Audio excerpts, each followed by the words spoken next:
just to get us going, we are going to be hearing from 4 different people today. So you'll be hearing from me. I'm in the middle there, holding a chicken.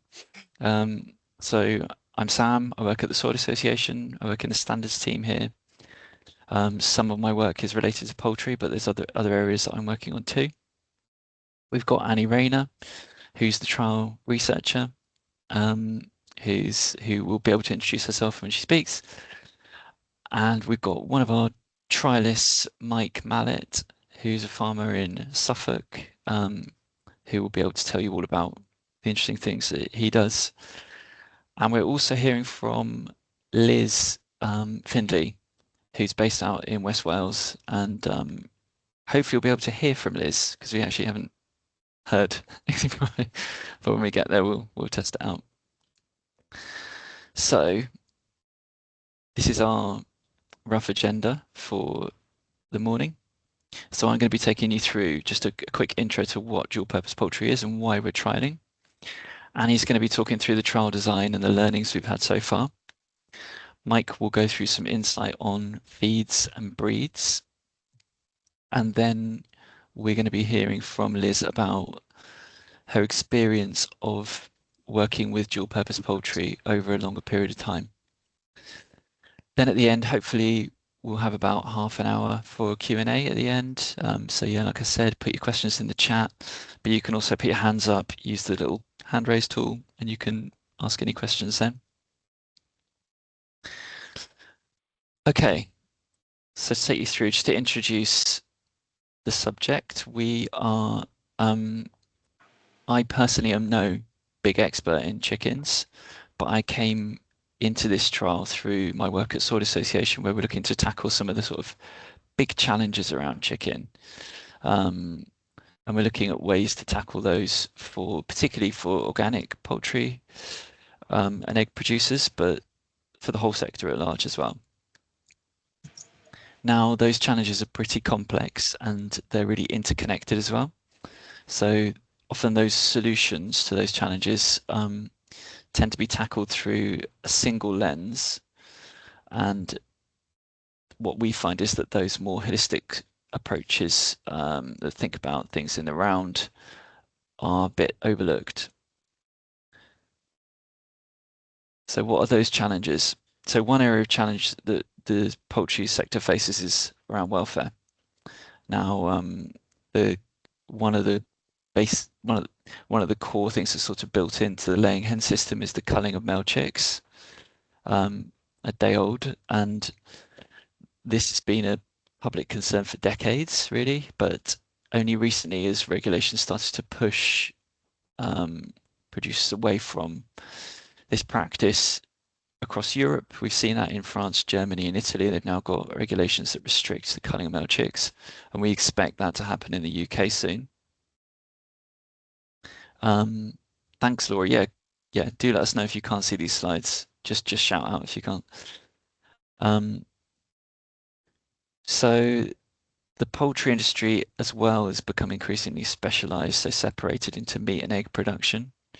Now the breeds used in these systems are highly specialized, highly productive, but they come environmental and welfare challenges with them too.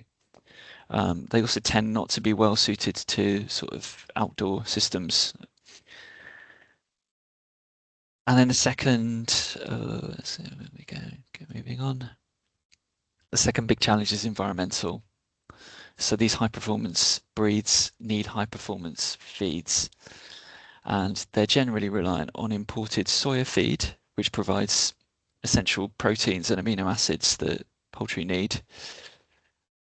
And these high performance systems tend to have impacts downstream. So it's becoming clear it's been shown, intensive poultry systems, whether you get clusters of intensive poultry and the pollution impacts downstream from them are becoming more and more apparent.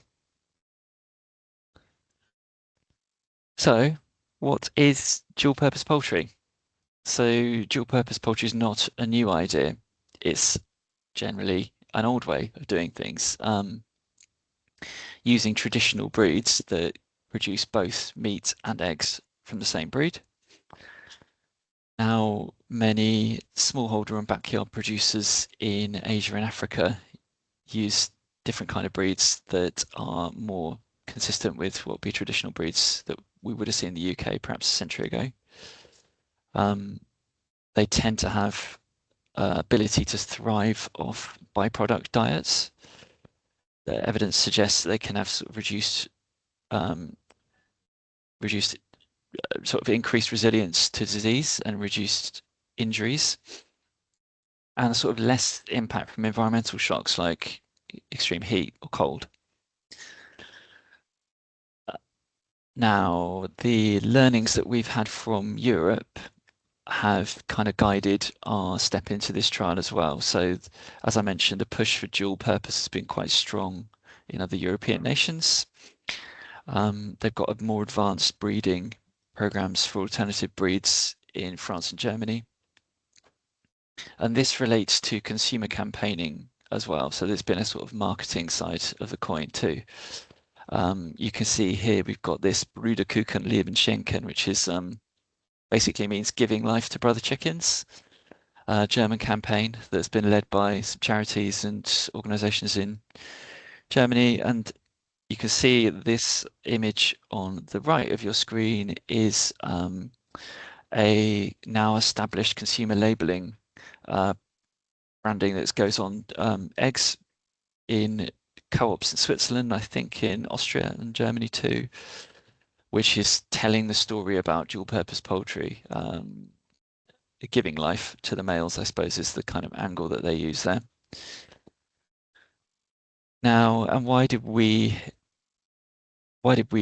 turn to doing a trial? So we could see that looking around and talking to farmers in the sector, some of those who are involved in the trial, we could see that there's a lot of enthusiasm to do things differently in poultry. So innovative farmers trials are all about handing over the reins to the producers to kind of lead and guide the ideas. So that's what we did with this, and the idea was to set up a community effectively around trying to square off these challenges that lots of people have faced in getting started. So we're seeing this trial really as a first step. It's giving us a chance to bring in a great researcher like Annie, who's going to talk to you next. And what's been really telling from the first 6 months of this trial is that it's had a really big public response. We just had a lot of enthusiasm, a lot of excitement from everyone, and it seems to be a good idea that people recognize as a good idea. So we're just getting you all into the conversation now to see where we can get you involved too. So in terms of being involved and staying in touch, this is the link on this page to our Field Lab website. We've also got emails for myself, Sam Packer, and Laura, who is the lead on Innovative Farmers, Laura Good. You can see her there. So do keep in touch with us. We do feel like this is just the very beginning of a long journey, and we really want to kind of get as many names and emails, and if you're happy to be added to a list so we can keep in touch with you, then please just let us know. Right, so I am going to hand over now to Annie, who's next on our agenda. Annie Rayner. Thanks, Sam. Let me just share my screen.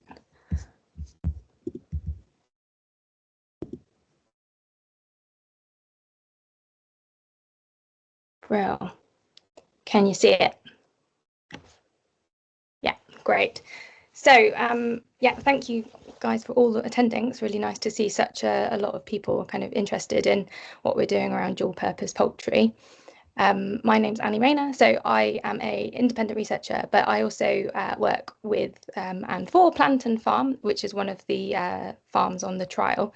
So we're running a separate project, I guess, but is part of or collaborating with Innovative Farmers as well, which is actually DEFRA funded, which is looking, it's called Impeccable Poultry, and that's looking at exactly this too. So it's really great to link up with other farmers doing this and kind of really expand the breadth and depth of the data that we're able to collect across a variety of farms, but also across a variety of kind of key interest points, which each farmer seems to have a slightly different take on or interest, I guess, in dual purpose poultry.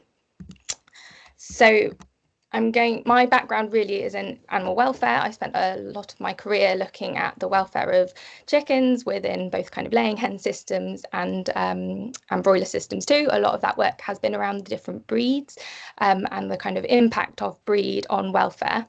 So I'm going to just quickly talk through about some of the key kind of welfare challenges for production birds and then go on to kind of look at some of the initial findings really of the trial around some of these welfare challenges. So meat birds have obviously, well, not obviously, but they have quite poor welfare, I guess, in terms of we have high levels of lameness in kind of conventional fast growing chickens. There's been work to show that slower growing chickens have much less lameness, and they also suffer generally from the less from these kind of welfare issues too. So another key issue is around hockburn and foot pad dermatitis. So that's skin lesions to the feet, and that's generally caused kind of from inactivity and spending a lot of time on damp litter, which then obviously causes burns into their hocks and their feet, which can and does cause pain. Within conventional chickens too, we have this kind of behavioural restriction. So we see a much reduced amount of the behaviours that chickens are performing. So mainly because of their physical inability, but also potentially because of their motivation as well. So we've bred meat birds really to focus entirely on putting on meat in order for us to eat them within their kind of a shorter lifespan. So that behavioural restriction, the ability for a chicken to be a chicken, which is quite important to all animals, is really reduced. For laying hens, as well as the kind of obviously the culling of day-old chicks, we have key welfare issues around feather pecking. So caused kind of from the large numbers of birds that we kept together, from kind of environmental restriction, I guess, from not providing a very varied environment, from changing their kind of the way they're spending their time in terms of the amount of time they're foraging for feed and such, and also there's some breed related stuff too there. We also see a key issue around skeletal fractures, and that's from the kind of high requirements in producing lots and lots of eggs. That means that the birds are physiologically putting more demand on their own bodies and absorbing, or extra calcium is going into laying lots of eggs rather than kind of maintaining a really strong skeleton. So things like keel bone damage, breakages and such in older birds are key welfare issues for laying hens. So in this trial, we've got several farmers and we're all trying to collect the same data. I'm just going to quickly go through the production data that we're collecting and then some of the welfare metrics as well. So they're quite standard, I guess, production type data that laying hen producers and meat birds would collect. But we want things like the mortality, the reason why, if they're dying, if that's known, the feed consumption, because that's a key I guess, issue in terms of making it a sustainable or kind of economically viable system, as the amount as feed is the greatest cost ultimately in chicken production. We're also looking at egg production, so the output in terms of the numbers of firsts, seconds, and floor eggs. So the number of eggs laid on the floor. We're also looking at the small, medium, large, so to understand whether these new breeds are kind of living or producing in a similar way to some of the conventional birds too. Obviously, not obviously, but we are anticipating that these will be reduced because these birds are generally less highly selected for in terms of their kind of production, and because they are more in this kind of midpoint. So the way we describe it quite often is that you have chickens on either end. So you have a laying hen at one end and you have a broiler at the other end. And what we are looking in these dual purpose birds is a kind of midway point, so that it lays enough eggs, but it also puts down enough meat in order to make it a kind of viable end product in order to eat it as well. So for meat production, key data that we want is the age of processing and also the number of B grade birds. So when they are sent to slaughter, Birds are often downgraded because of damages to their skins or bruising or things like that. So we want to collect that data too. We also want to look at any condemnation, so birds that aren't allowed to go into the food chain. Another key issue obviously is the bird weight. So we're going to be collecting that throughout, or we are collecting that throughout. The welfare metrics, as I described before, the kind of around the key welfare issues that we're collecting are things like walking ability. So there is a method of gait scoring chickens to understand how they walk and potentially the amount of pain that they're feeling. That's been related, the walking ability has been related to pain in quite a lot of scientific literature. So we're applying that to a selection of birds. We're also looking at their hocks and their podos and their feet to check for that that burning, if there is any.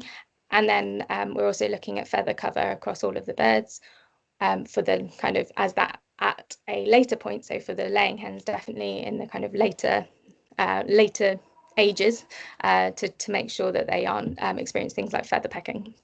We're also looking at their behaviour, so the ability for that chicken to be a chicken. So looking at things like ranging distance, the percentage of birds active, resting and on the range. So that's a kind of general observation and estimation, as well as a percentage of birds performing positive behaviours. So positive behaviours are behaviours that are they're really highly motivated to perform. Things like scratching around, flapping their wings, playing at a young age, perching is really highly motivated, all of those type of behaviours. We're looking at doing kind of scan samples, so looking across the flock and counting the number of birds performing each of those positive behaviours. Then finally, we're doing QBA. So I've spent a lot of time doing QBA with chickens, and it can be done. It's very it's been well proven to be related to other welfare metrics. What it is a observation of the birds whereby you score against a load of kind of descriptive values, so things like active, inquisitive, playful, unsure. And what you do is you kind of put your judgment against all of those different terms, you put it into a fancy analysis, and then it comes out with these two different kind of metrics often around activity and then the mood of the birds too. And so we're doing that across the flocks, and what we can do is then compare that to some more general data which has been collected across large scale other large scale systems and see how they compare. So these are the two breeds that we currently have on the ground, and there's another breed that Mike has, which I haven't actually seen, so I don't have pictures of, and maybe he'll be able to say what those are. But at the moment, these are from 4 different farms where they are. So the Gris Cendré, these are across 2 farms. So this farm here is Chris Edwards. These are all males. And then this is our farm in Planton. These were the Gris Cendré. These male birds in the background, they've now been sent for processing. And we've still got the females, so we're measuring the rest, the production of the females. These are the light Sussex at Chris Edwards again, and then these are the light Sussex at Kathy Weatherden's. And yeah, that is them. I guess the kind of general observation at the moment is that actually these birds that we've had are potentially more towards the laying sign that perhaps we'd want. So actually there's still this kind of interest and exploration around more of that kind of midpoint type bird. But so as I kind of alluded to earlier, what the farmers need from the system, if they're kind of focusing on the egg system, then they may want that more laying hen type breed. But also, if you wanted more of a meaty bird, then maybe these aren't quite right. But I guess to say there's lots of different breeds, these are just the ones that we started with. It would be super exciting to continue to explore a variety of breeds. So our observations so far in terms of the kind of welfare, so these are the hocks of the Gris Cendré and their feet, and as you can see, they're completely clean, and I haven't seen any pododermatitis or hock burn in the birds. We've been very lucky because it's been very dry, and obviously they've had this kind of outdoor environment, so we wouldn't really expect to see it necessarily, but I think if we compared it to a broiler within an indoor system within the same time of year where it can actually still be quite damp inside because of the heat, we would see more of that. the gait score, so their walking ability, all of the birds are walking absolutely perfectly. So 0 is a perfect score, and so we have 100% of those dual purpose chickens walking at that kind of absolute perfect score. And I just got a video, so it'd be nice. And I hope you don't mind seeing. This is a mix of males and females, and they reported at the time that the birds weren't actually roaming particularly well or ranging particularly well. So as you can see, they're quite close to the house, but since I took this video, they are now ranging much better. We don't really know why, but they seem to be much better now. I just thought you can see lots of kind of chickeny type behaviours. So they're doing lots of exploring and kind of scratching around, and yeah, as you would kind of expect from a dual purpose chicken. Annie, what age are these ones, sorry? Oh gosh, these were around 16 weeks when we went to see them. Thank you. So by this point, obviously, if it was a meat bird, it would have already been processed. And if you were to grow a meat bird to this age, they would not be doing this. They'd be potentially off their legs and quite unwell, ultimately. So yeah, as I said, the production data and that kind of collecting all of that is still in progress. So we might in the future, I guess, have another webinar and we can share some of those findings too. But at the moment, that's still in progress. So yeah, hopefully that's enough information, and I'll definitely welcome any questions that people might have. This is myself and Claire at Planton in Shropshire, and my email if you have any questions too. Thank you, Annie. That's great. Yeah, that's a really good insight into what you're up to and what this trial is all about, really. I think we had an answer to the question QBA. We did, didn't we? Thank you, Kate and Alison, for providing a link there. I'm just going to hand you on now to Mike Mallett, and I think Mike, you want me to share your slides, don't you? So I can do that for you. Yes, please. If you can hear me, everybody hear me? Okay. Yeah, good. Okay. Hear you. Let me know if you can see those slides. Yeah, I'll let you know.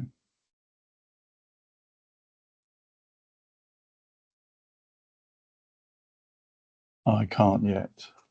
Okay.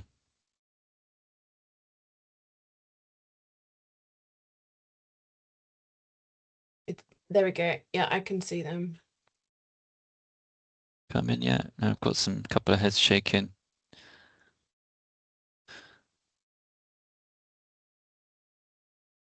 Some can, some can't. Probably depends on the speed of your broadband. Yeah. Can you see them, Mike? I can't yet, but I think it's about to come up. Okay.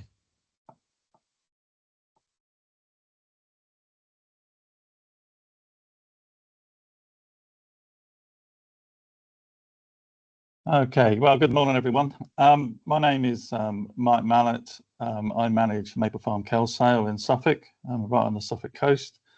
We're an organic farm, all organic, about 350 acres. It's mostly arable, but we also have 1,800 layer hens on average, and also a fruit and veg and flower and farm shop, and lots of agroforestry as well. Next slide, please. So we have, on our land system, we have seven McGregor MPL 4250 sheds fitted with scar nest boxes. These hold 300 organic layer birds a shed. We typically have 5 to 6 sheds in layer at any one time, and 1 or 2 sheds in rear. Added to that, we now have 3 smaller sheds for the raising of the meat birds. Next slide, please. So for a long time, our main one of the things that drove me was to take soy out of chicken feed. When I started at the farm some years ago, I asked the question, why can't we feed our UK birds with a UK diet? And that took several years to actually answer that question and get past it. The problem is bad enough in the conventional sector, with lots of soy coming in from Brazil and South America, North America. But the problem is even, I think, worse with the organic sector, in that nearly all our soy comes all the way across from China. typically through the Suez Canal and up through the Straits of Hormuz and the Red Sea, which is nowadays fraught with problems. But why are we shipping protein, our major protein, halfway around the world to feed UK chickens? And typically, organic poultry feed, 80% of the ingredients in that will actually be imported. Welcome to voice. Not just the soy, but Please also leave your message after the tone. After you've finished your message, just hang up, or to hear more options, please press 1. Not just soy, but also the maize and wheat and other ingredients that'll go into the feed. So next, please. Sorry, Mike, that was me. I was trying to add Liz on her phone. Doesn't seem to have worked. Apologies. Carry on. Next, please. Thank you. So having sort of perfected soy-free feed over the years, our motivation really for doing the dual purpose is that it allowed us to really step off the kind of the intensive treadmill and actually create a range of foods for the birds that are really UK based and highly sustainable, and most of it produced on farm, because of the lower production capabilities of these dual purpose birds. We need to find a way of actually feeding them cheaper to offset that loss of production. Organic feed is very, very expensive. So we, on our Albert side, we use our own wheat. We grow wheat. We grow wheat and beans together, barley and peas. We also buy in organic screenings and outgrades from local seed merchants and other food producers such as Hodmedods. All those ingredients come on site, and then they're further processed on site. Next slide, please. So we have a range of feed equipment that we use to mill up and mix up all the feed ingredients we have. The one real key piece of equipment, which is in the back left-hand corner of the main picture and in the inset picture on the lower right, is a large rotary oven. And what this allows us to do is to heat treat all our own fava beans. And this has been a real game changer for us, because normally fava beans can't be included in a chicken diet to any extent, but we can heat treat our own fava beans, and we now include up to 30% UK legumes in the diet, and that's made a real difference to our system. Next slide, please. So, but it doesn't complete the picture altogether. So typically in a layer feed ration, we'll also include small amounts of some very high protein products that are high on methionine, generally things like fish meal, maize gluten meal, and some sunflower expeller, to really create the diet we want. Based on that, we can now produce an organic starter feed, a grower feed for the young pullets, and then we move on, and we're now working on producing an organic dual purpose male finisher feed and a dual purpose layer feed, based on the ingredients that we have. Typically, in our layer feed, that's 74% homegrown and local, 12% from the rest of the UK, and no more than 14% imported, which is a complete switch round on the rest of the industry, which relies on something like 80% imported product. And we hope that we can actually improve on those figures even better. And certainly the meat birds, we'd be thinking of more than 90% will be homegrown or UK-based food as opposed to imported product. So next slide, please. So just to put the kind of challenge really in a perspective, if we take A modern hybrid layer weighing about 2 kilograms, and that bird lays an average of around 6 eggs a week over the course of a year.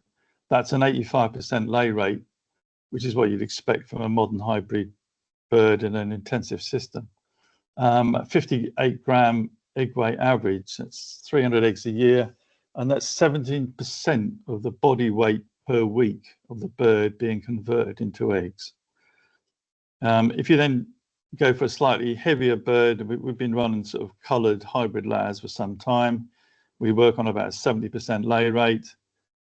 Birds weighing about 2.5 kilos. That improves, that it changes to about 12% of the body weight per week being converted into eggs. But with the dual purpose birds, we're looking at birds that potentially get up to around 3 kilograms, but they lay fewer eggs. There's 4.5 eggs a week. Average is a 64% lay rate, about 240 eggs a year.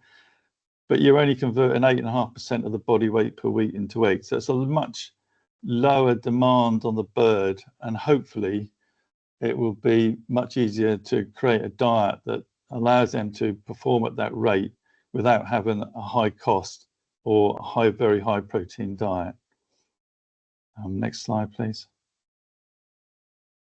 So the birds we've got on the go at the moment is the gris, the same as Planton Farm has. These are sourced through S&T Poultry in Cambridgeshire, Norfolk, Cambridgeshire. The actual birds themselves originate from France. All these dual purpose birds come from France.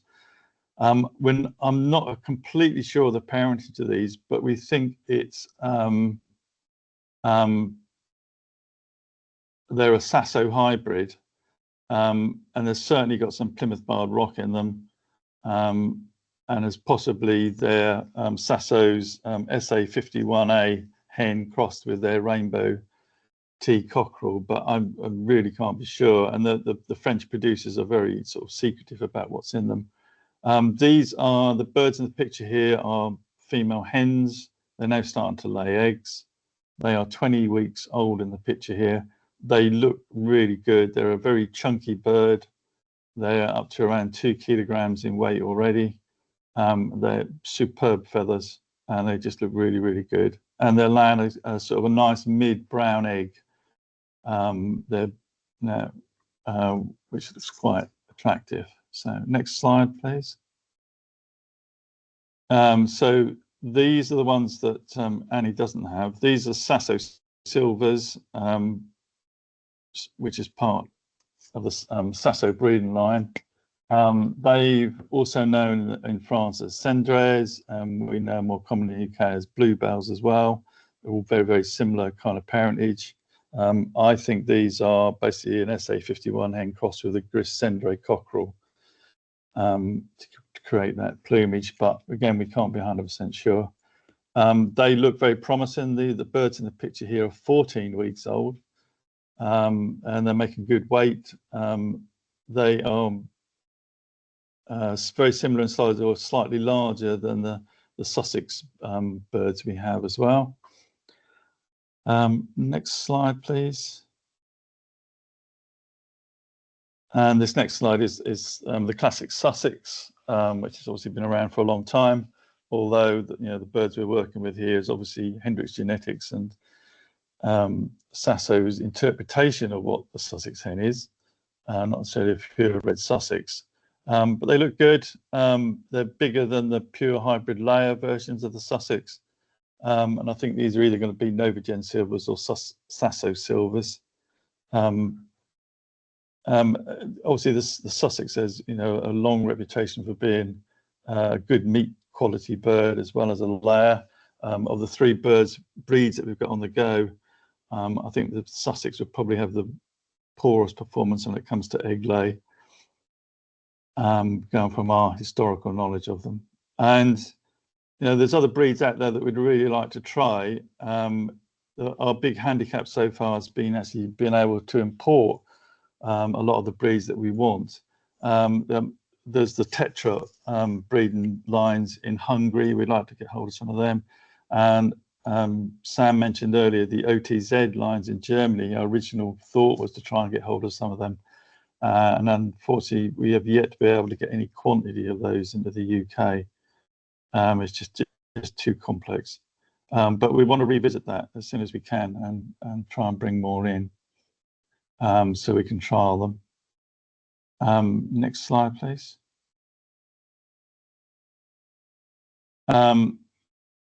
So back in 2022-23, there was the Sustainable Food Trust released a publication called Feeding Britain from the Ground Up. If you can just click once more, please, Sam. And page 52 of that publication, which is basically laying out how the future of, well, their vision of the future of UK farming. Page 52, and I'll just quote from it: "Laying hens and table poultry are also assumed to be reared in outdoor systems where they'll be able to forage and express their natural behaviours. Their main feed consists of a mix of UK-grown cereals, pulses, and other non-edible human and arable byproducts and foods." Well, I like to think that we read that 2 or 3 years ago and it was published, and we are there now. We are actually working a system which is actually their vision of the future of farming. So by the end of the trial, we know how achievable that is. Next slide, please.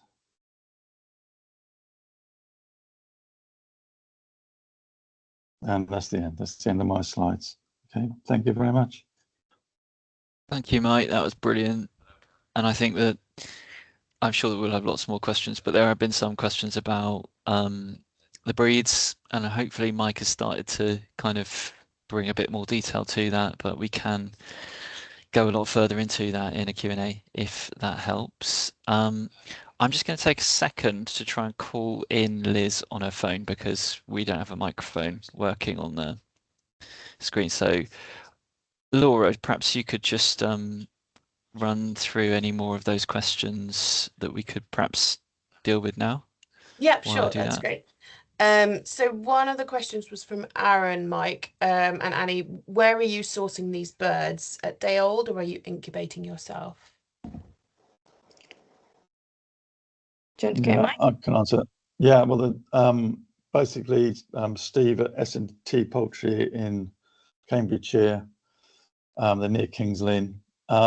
They go to France and bring over eggs, which they then hatch here in the UK. And some of the other farms are also sourcing them from pigots. So those were the Sussex. They came from pigots as well. So they do the same. They go to France, get hatching eggs, and then hatch them in the UK. But yeah, as Mike kind of talked about, it's getting hard with Brexit. It's quite hard to import eggs, chicks, either. So it is much harder than. So I ran a trial 8 years ago, and it was very easy to ship eggs over from Europe in order to trial them. But yeah, it's much harder since Brexit. It's really interesting, thank you. And Annie, what processing weights are you getting on the LS, and what age do they go to slaughter? So the light Sussex, and Mike will be able to answer this a bit better as well, but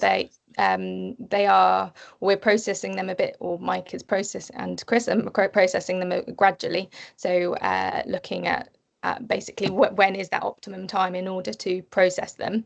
But we, with the GRI, so we've at Planton took a slightly different approach and sent them all in one go at 16 or 17 weeks, I think it was, but mainly because we, in previous trials or previous pre-pilots, we have found that they tend to fight as they reach that sexual maturity, and that's something we really don't want to happen for the welfare of the birds. And also, if you're kind of looking at that growth curve, what we want to do is capture them at the point before they start to like really reduce that weight when they're putting on weight ultimately. So you can really optimize that. So and at that age, we were getting dead weights of around 1.4, 1.5 was probably, so they're definitely a smaller roasting bird at that age. But Mike and Chris will be able to talk to it, but they're taking them a little bit older. and taking them to slightly heavier weights, I think. Do you want to elaborate, Mike? Yes, I actually didn't mention a very important factor in this, that we raise the birds up on our farm up to about week 16 or so, and then we move them up to our partner farm in Norfolk, a few miles away, to finish them, and that's where slaughtering and process takes place at Chris at Edford's Care Farm. So we're looking at, we're currently analysing it all and looking for the optimum kill weight to processed weight. But we're looking at around a 2.5 kilo, 2.7 kilo live weight finished to achieve about 1.8 kilo dead weight. Thank you. Great. So I think we got Liz on the call now. Liz, do you hear us?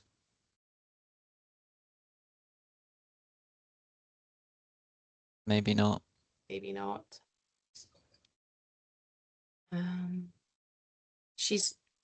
It says she's on the chat. Yes, I think that oh, hold on. Aha. I think that she's on via her phone. She's currently muted. Yeah, that's a good point. Can you unmute her? Don't know if I can. She's not muted on the participants list. She is for me. Oh, so are you though, Annie. Oh.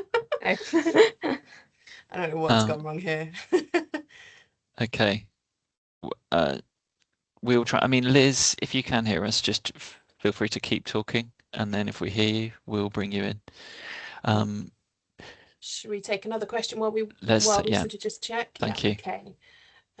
Give me a second. So a question from Charlotte. How do the yolk to albumin ratio compare to the commercial laying hens, please? Do you want to go, Mike? Or?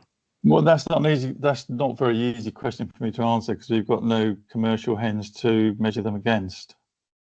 I think, yeah, they're also only just coming into lay, so we've still currently got pullet eggs, so it's not something, and it's not something in honesty that we were going to measure, but very keen to talk as to the importance of it, I guess, as a metric. Charlotte, we can pick up separately if you want.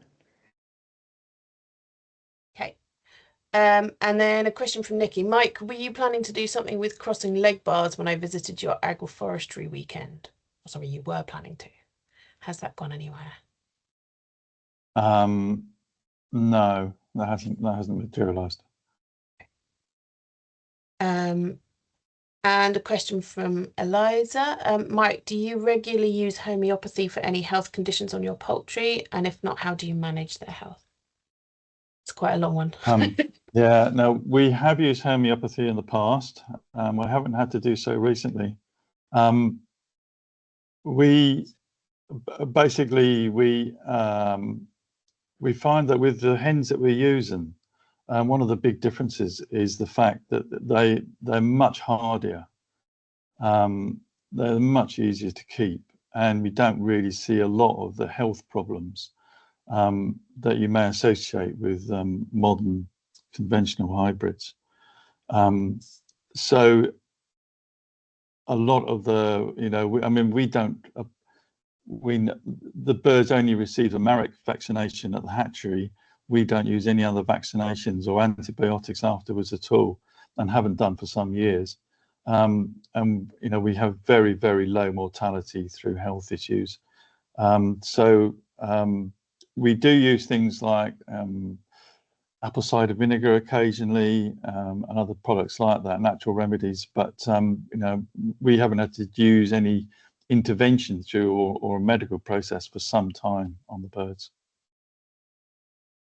Yeah, it's the same in Planton as well. So they're given apple cider vinegar regularly, and then we do use essential oils for red mite control. But yeah, no major treatments. And as Mike said, they're pretty robust birds, and it's quite a low intense system as well. So they're all naturally lit as well. So the birds are generally under much less pressure. So they don't require that health management, I guess. Oh, the red oils, you said essential oils for red mite. I don't know off the top of my head, but there is a list, and if you email me, I can definitely share that, because yeah, it was shared by Lizzie Rowe, who is also involved in this project too. So she's got a magic mix that she's created. Annie, just to check, did you share your email in your slides? Yeah, yeah. I can put that, maybe drop it in the chat if you're happy. I can't write in the chat. You can't write in the chat. Are you happy for me to do that? Don't know why. Yeah, it's grow@plantonfarm.co.uk. Yeah, okay, I'll do that. We can also send an email at the end, just with a link to the recording when we've got it up and running, and we can have everyone's contact details who wants to be on it for that too, in case anyone has any questions beyond. That's great. Yeah, just to interrupt. Sorry. Yeah. Still, we don't have Liz. We can't hear Liz. But I'll just speak briefly on her behalf. So what we wanted Liz to come and talk about today was how she's been. So Liz has been involved with taking these, as Mike mentioned, these OTZ birds. So they're bred by a German breeder, and they are effectively trying to. They're running breeding programs that are effectively trying to grow the organic breeding sector for different sectors, and one of which is poultry. Identifying that there's a big gap in the organic sector for sourcing birds in particular. So Mike mentioned that we struggled to get these birds into the UK. There are some issues that we're continuing to face, but what's interesting about this group is they are set up by OTZ have been set up by two of the big organic and biodynamic associations in Germany, and they're a not-for-profit organization, and they're effectively a completely different model. They're a completely different model to the breeding or the kind of control of genetics that we see in other sectors. And I'll let Annie and Mike sort of elaborate on this, but one of the big barriers for dual purpose is that kind of cabal, as it were, on genetic proprietary material. And what's great about OTZ is that they're very open to people taking and developing their own breeding flock. So they've been encouraging us through this trial to sort of find a host to set up a breeding flock. The challenge that we've got is we can't do that without building every step in the chain. We need to have producers like Mike and others who are trying and feel confident to go with it. And we need to identify markets for the product at the end. So all of these elements need to be thought about, but the fundamentals is what I guess we at Soil Association are particularly interested in, what our role is in those two bits at the beginning and the end of the chain. So yes, unfortunately, we may not be able to hear from Liz, but she's been a bit of a pioneer in it. So I just thought I'd speak on her behalf there. Mike, do you want to add any more on OTZ? Yeah. Well, there's actually, I was just going to answer one of the questions that's in the chat. Oh, yeah. From, is it Gilla Primrose? Are we going to process some of the layers? Yes, the answer to that.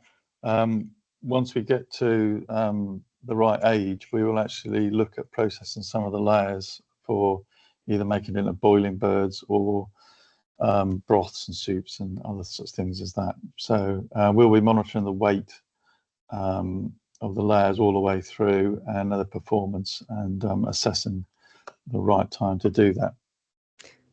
We did actually send some of the females, because we didn't need that many females basically for our laying flock, so we were replacing them. But we did send some of the females with our males at that 17-ish weeks, just out of interest really. And obviously they were a little bit smaller, but not significantly different to some of the males. We did send the slightly heavier ones, but yeah, out of interest we did do that. yeah, end of lay birds as well. We're definitely hoping that they'll have more of a value as Mike says, as a kind of stewing bird, or to eat even still in a roasting type capacity too. So yeah, there's definitely interest in that value at the end of life or end of laying life too.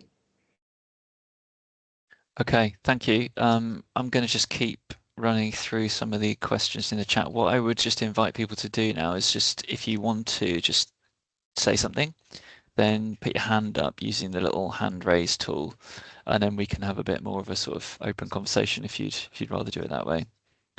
So next question is, does the grass forage area make a difference to the growth laying capacity? That's quite a big question. Mike, any thoughts on that?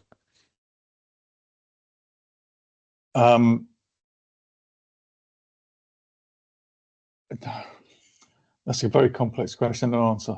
I mean, we run at a very low intensity and always have done. We are somewhere around 320 birds a hectare on the layers. Grass does have a tremendous impact on the flavour and the quality of the egg. But predominantly, from the research we've done, it accounts for about 15% of their actual diet, and the rest of it is the feed that we give them. And it's not just the grass that's important, it's also the amount of bug life that's living in that grass. So it does make a difference, more to the quality of the product as opposed to the capacity.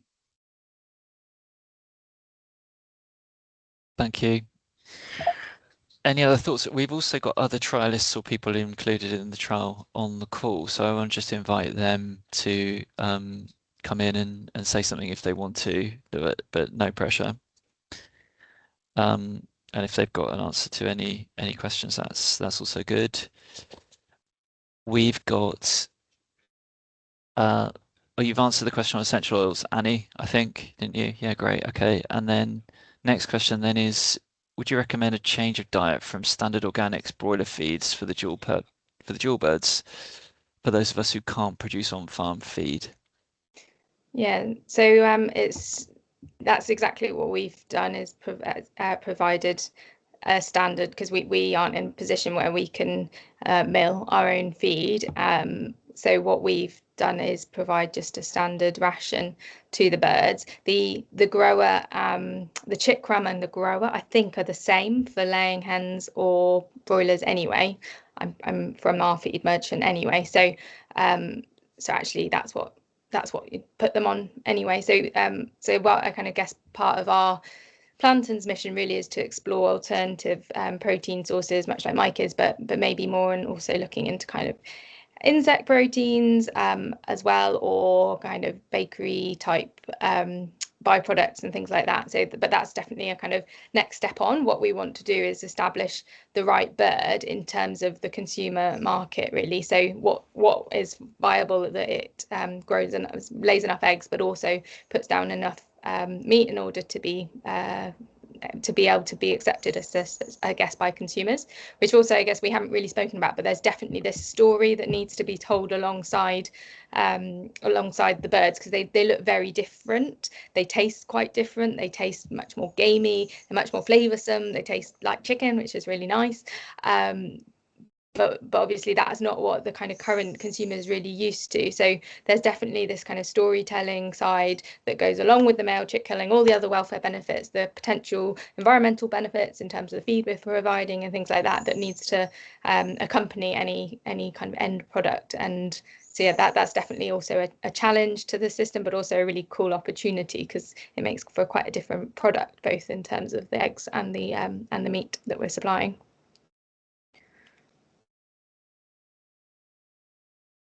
Thank you, Annie. Mike, have you got any thoughts on that? And I did notice that Chris has joined, and Chris is working with Mike. You've got a sort of partnership over meat and layer birds, so it might be able to speak to that. How do you prepare, and what do you do differently in terms of telling the story around the meat birds? I'll just answer the one on food first if I can, Sam.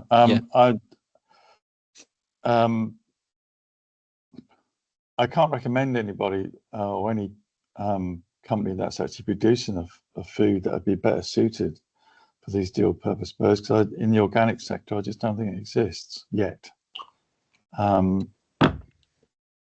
So we're working constantly to produce our own and perfect a food for these birds, and when the trial's finished, we'll obviously, we'll disclose what that is and what we think is the optimum, and then it's up to other people then really to take that to their miller and say, can you make this for us? That's how I hope it'll work.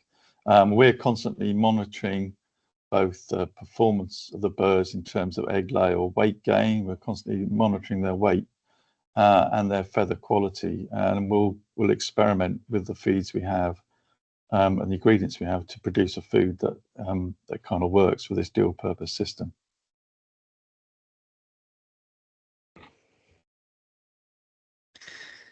Yeah, and it is clearly one of the biggest challenges as well, is that finding a coming on to that point around markets, finding a suitable kind of consumer base, as it were, or preparing these products in a way that's acceptable for consumers. So we definitely see that as one of our jobs in the trial, and probably the next step from this producer focused trial is to look at ways to work with chefs, butchers, sort of catering settings to start to put these products in front of people and make them, and start to shift the balance away from what people think chicken is now to what chicken probably could or should be in the future.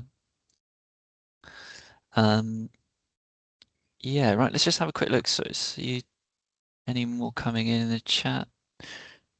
Oh, we have got a sort of connected to this. We've got a question from Deck here, which is, what's the next step? Maybe I've just alluded to that, but what's everyone else's next step?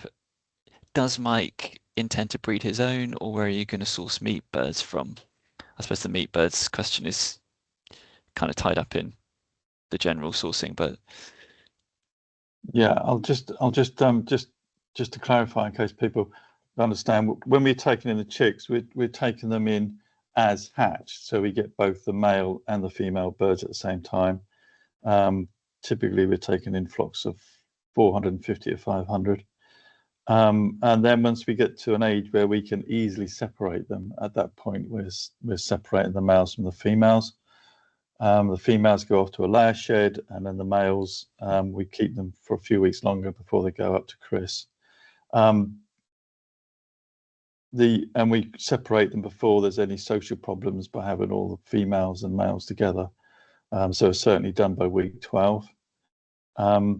They're very easy to look after as chicks when they're young. So that, actually doesn't, rather than look after two separate flocks, it's easier to keep them as one, we've found.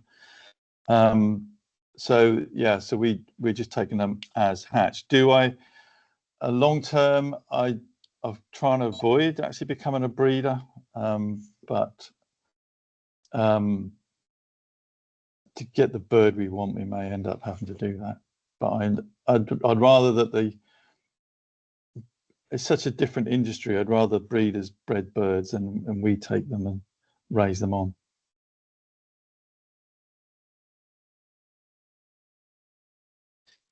yes. Okay. Thanks, Mike. Chris is here and he is trying to turn his mic on. I think I've just given you permission to be a presenter now, Chris, so give it a try now.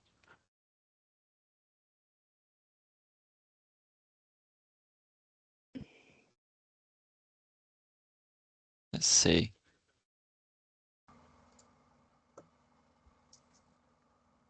They're on. Can you actually hear me? We can hear you. Thank you, Chris. That's all right. That's helpful. We'll see how long it sticks on for. Camera's gone.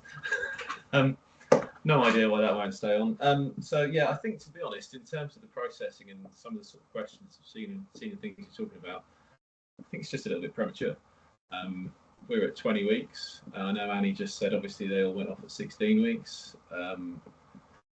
Mike and I very much felt that we wouldn't really get all the answers if everything was culled at the same time. So we've sort of slowly, gradually going through them. 18 weeks, they definitely weren't ready, in my opinion. But we do have to bear in mind that I produce hubbards on the farm on a regular basis, so I'm used to something very, very different. But in terms of selling the product, I don't see that as an issue. I think at the moment we're in a trial where we just need to get to the end of really to find out, you know, what we're producing.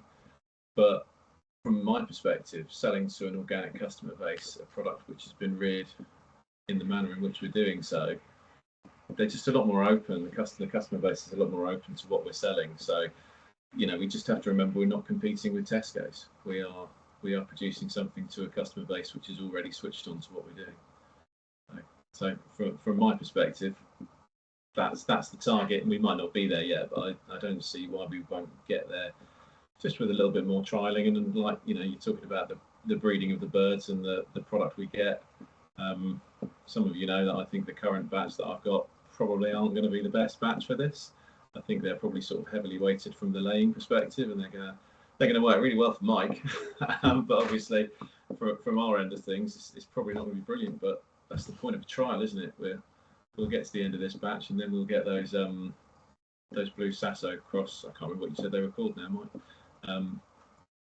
But yeah, we'll get those through, and we'll see what the comparison is. Yeah, that's sort of my view. I think realistically, though, as I've previously said, 24 weeks is probably the earliest I'll be willing to sell these to my customer base. Yeah, okay. And that is related to a question actually that the question here from Claire, which is, are there any issues with males fighting before they reach age of slaughter? Well, Annie touched on that earlier, and she said that she does have fighting, and yeah, I don't. Now, when Annie came to my farm, we had a chat about this, and I did say one of the things we do intentionally do is we keep all of our cockerels that we're rearing for meat away from our laying hens. So basically, there aren't any girls nearby, and the boys don't scrap. I know that sounds maybe I'm sort of putting human attitude into this, but it doesn't seem to be a problem we have. However, I did attempt to keep some of these cockerels with some hubbards, and the cockerels in the trial went and basically beat up lots of hubbards, but we don't sex our hubbards, so there would have been hens amongst them. So again, I think it comes down to the male-female split. That's based on what we're doing at the moment, and the fact that I've got a couple of hundred birds running around, happily living without any fighting. Yeah, if I can just pop in on that, we're not seeing any antisocial behaviour amongst the cockerels that we have at the farm, and the hens are really, really quite calm as well. The Sasso Silvers are a bit timid, but I think they'll come out of their shells. But the Gris and the Sussex are, you know, very well behaved, well sorted birds. Yeah. Thanks, both. Oh, go on.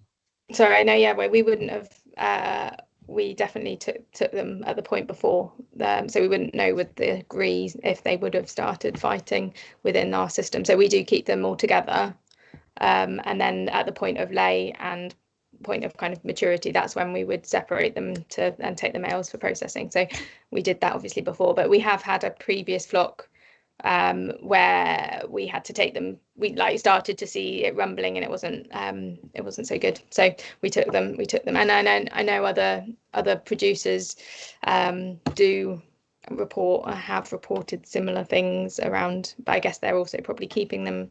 So in the wild, they would be about 1 male to about 30 females. So obviously, if you're having them as hatch, that's not the same. That's by no means the same ratio. So yeah, it probably is likely to be to do with kind of the resource of the females and fighting over that. So by disrupting that then not providing females, then it's probably potentially less likely. It is interesting though, because in so in other countries where they do have rear males, what you quite often see, and with pheasants as well, what they'll do is put these kind of spectacles on the birds, on the male birds, to stop them from fighting, because if they can't see directly in front of them, they seem not to fight.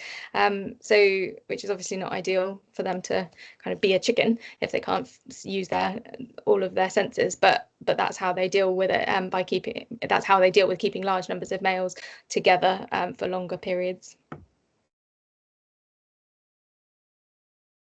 That's great. Yeah, I think probably what everyone is kind of touching on is that everyone is in this dance of timings, and it's all really nuanced and uncertain, and kind of bit of an art, I think, is what we're learning.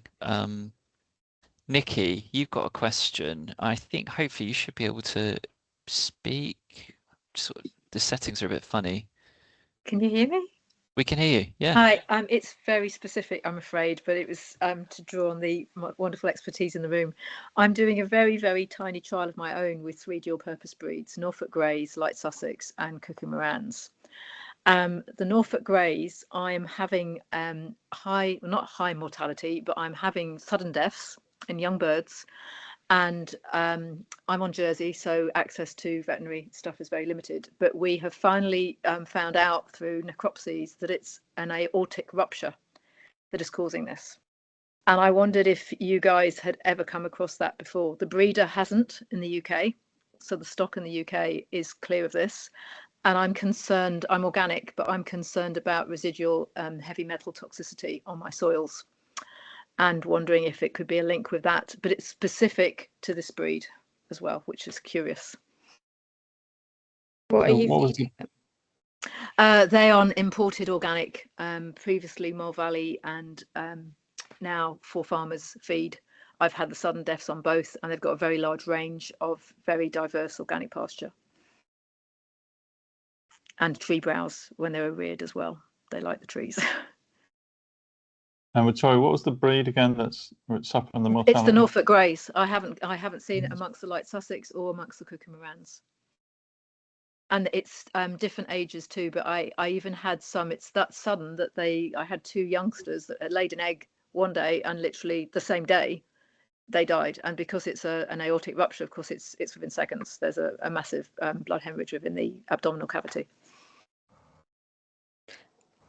How old are they? That varies. These would have been less than a year, and I've had others who have been just over a year, and all were laying. And I've only seen it in the hens. I haven't had it in the cockerels, because I'm also keeping the cockerels, and I'm keeping them quite late. I used to breed Norfolk Greys many years ago, and I stopped because I could not get them to the point where I could get a decent breeding flock, because they just died. And I know that sounds really negative. And I'm sure in other audiences I'd definitely be told they're rare for a reason. I hear that quite a lot being a rare breed farm. Yeah, I mean, I had issues once I did get a breeding flock together. The hatch rates were terrible. Yeah. And I couldn't get them. I couldn't get them very far at all. And if I'm honest, when I did manage to raise some cockerels, I realised there wasn't a lot of point, because I wasn't going to get a dual purpose product. Obviously, you never know where these come from. I am actually based in Norfolk, and I bought them from, I wish I could remember his name, but he was one of the guys who was involved in saving the Norfolk Grey. So very old lines. And I just couldn't get any results. I don't want to be really pessimistic about it, but that's my experience. I did the same thing with Sussex, who I bought from the same guy, and I had really good results. But yeah, that was my experience. I never got to the veterinary side of things, to be honest, but just found it really difficult to get to the point where I had a decent sized breeding group. Yeah, thank you. That's really helpful. It just kind of became ornamental, and they're very pretty. Yeah. The cockerels are ridiculously manic as well. They're the most aggressive out of the 3 breeds. Yeah. So.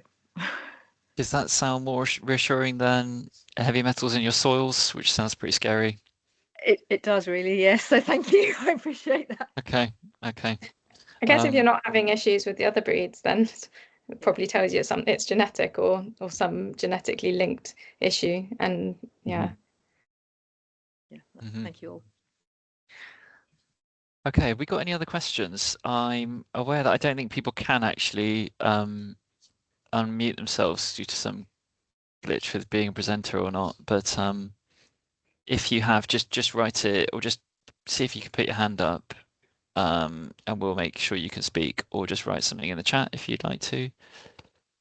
But otherwise, I can bring us, unless our speakers want to make any other points, anything that's been missed, I can bring us to a close.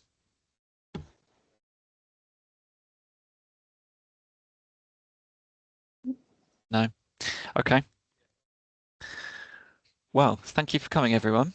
Like we said, we are just 6 months into this trial. The plan is for it to be 18 months. What I'm going to do is, while you're all still here, is I'll put the link to the trial webpage in the chat. I'm also going to put my email in the chat if you want to stay in touch. I will also put Laura's email, who runs the Innovative Farmers program, and can help you with understanding. Oh, sorry, I've done that twice. Help you with understanding what Innovative Farms is all about at large as well.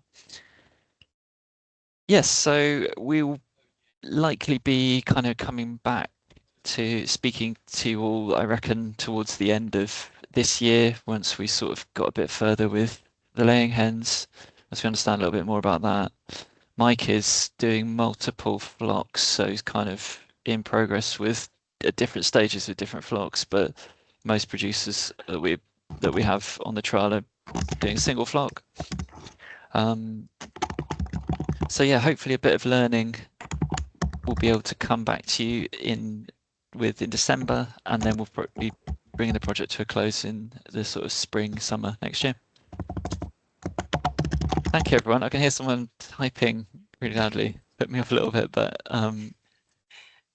thanks for joining. And yeah, this has been recorded, so you will get an email, I believe, Laura, to follow with a recording. I'll also just, I will email everyone that we've got on this list when we have the next webinar, just to let you know when it is. If you don't want us to hold on to your details, your contact details and everything, let me know and we'll take you off the list and everything. But otherwise, I sort of assume you're all interested. And yes, we'll let you know when the next webinar is, and you can always find the updates are on the website, and obviously Sam's put a link to that in the chat. Great. Thanks, everyone.